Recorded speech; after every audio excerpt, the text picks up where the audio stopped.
Buat teman-teman yang sudah sering menyaksikan video saya, pasti sudah bosan mendengar saya berkata kodam berenergi positif atau kodam berenergi negatif.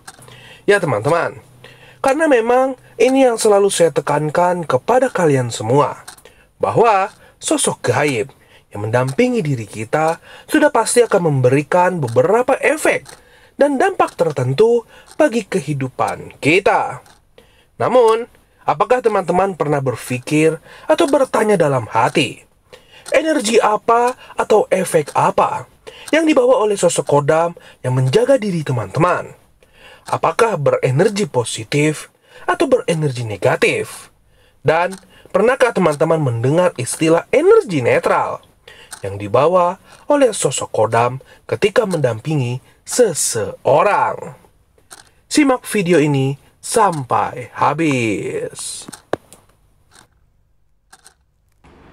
Pertama yang akan kita bahas, apa itu kodam berenergi positif?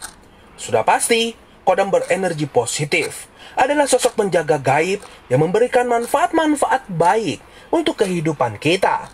Dari sebuah nasihat mengenai permasalahan yang sedang kita hadapi, atau bisa juga peringatan-peringatan atau sebuah penglihatan tentang hal buruk yang akan menimpa diri kita, atau bahkan sampai melindungi diri kita dari berbagai energi negatif, baik yang dikirim oleh seseorang atau yang dibawa oleh sosok gaib lain di sekitar kita. Pokoknya, segala hal yang baik akan kita terima ketika sosok kodam ini datang dan mendampingi diri kita. Namun teman-teman, yang seringkali tidak disadari oleh banyak orang, kodam yang berenergi positif bagi diri kita ternyata bisa memberikan dampak negatif bagi orang lain. Apakah teman-teman bingung? Apakah teman-teman mengerti maksudnya? Jadi begini teman-teman, jika seandainya kalian didampingi oleh sosok kodam berenergi positif, sudah pasti sosok kodam akan melindungi diri kita dari berbagai hal, termasuk ketika ada orang lain yang ingin melukai atau mencelakai diri kita. Dan jika hal ini benar-benar terjadi, maka baik secara sadar atau tanpa kita sadari, sosok kodam bisa menyerang, melukai, bahkan mencelakai orang yang berniat jahat kepada diri kita. Sudah pasti, serangan ini bisa langsung dirasakan secara fisik atau psikologis orang tersebut. Maka teman-teman, secara teori, sosok kodam yang menjaga diri kita ketika sudah menyerang orang lain, otomatis akan memberikan dampak negatif untuk orang tersebut. Maka banyak orang yang sering berkata, bahkan saya pun sering mengucapkan hal ini, ketika diri kita telah didampingi oleh sosok kodam, menjaga kata-kata, menjaga emosi adalah hal yang terpenting agar sosok kodam tidak mencelakai orang lain. Lalu yang kedua, sosok kodam berenergi negatif. Hal ini sudah pasti kebalikannya dari sosok kodam yang membawa energi positif. Orang-orang yang didampingi oleh sosok kodam berenergi negatif, secara lambat namun pasti, pola pikir, perilaku, kehidupan sosial mereka akan terganggu. Namun, bagaimana seseorang bisa didampingi oleh sosok kodam berenergi negatif? Sebenarnya banyak faktor yang membuat hal ini bisa terjadi. Pertama, sosok kodam yang dipaksakan untuk mendampingi diri kita. Biasanya, hal ini terjadi dikarenakan seseorang dengan sengaja meminta, membeli, atau menerima benda-benda pusaka untuk mereka rawat.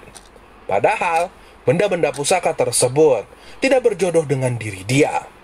Atau bisa juga dikarenakan sosok kodam berasal dari leluhur yang mempunyai perjanjian-perjanjian tertentu dengan makhluk alam gaib. Nah, Biasanya teman-teman, jika dikarenakan faktor ini, sebenarnya sosok kodam yang datang mendampingi suatu garis keturunan, mereka hanya ingin meneruskan kutukan atau ikatan pesugihan yang pernah dilakukan oleh garis keturunan sebelumnya. Dan yang paling sering dialami saat seseorang didampingi oleh sosok kodam berenergi negatif, bisa juga dikarenakan dia terlahir memiliki tulang wangi. Lalu yang ketiga adalah kodam berenergi netral. Apakah teman-teman pernah mendengar istilah kodam berenergi netral? Sebenarnya, sosok kodam berenergi ini hampir sama dengan sosok kodam berenergi positif. Sosok kodam ini seringkali memberikan nasihat-nasihat baik untuk orang yang dia dampingi. Hanya saja yang membedakan, sosok kodam ini biasanya akan membiarkan berbagai energi negatif datang menghampiri orang yang dia dampingi. Karena sosok kodam ingin orang tersebutlah yang berusaha menghilangkan energi negatif yang datang dengan kemampuannya sendiri. Hal inilah yang seringkali membuat ketika seseorang telah didampingi oleh sosok kodam, dirinya masih kerap menerima berbagai energi-energi negatif dari sosok gaib lain atau yang dikirimkan oleh orang lain. Dan sosok kodam berenergi netral ini juga tidak akan pernah melukai orang lain yang mungkin dengan sengaja berniat buruk kepada orang yang mereka dampingi. Biasanya, sosok kodam ini hanya memberikan peringatan saja kepada orang yang mereka dampingi atas niat buruk orang lain yang ingin dilakukan kepada diri dia. Itulah beberapa energi yang biasanya dibawa oleh sosok kodam saat datang menghampiri dan mendampingi seseorang.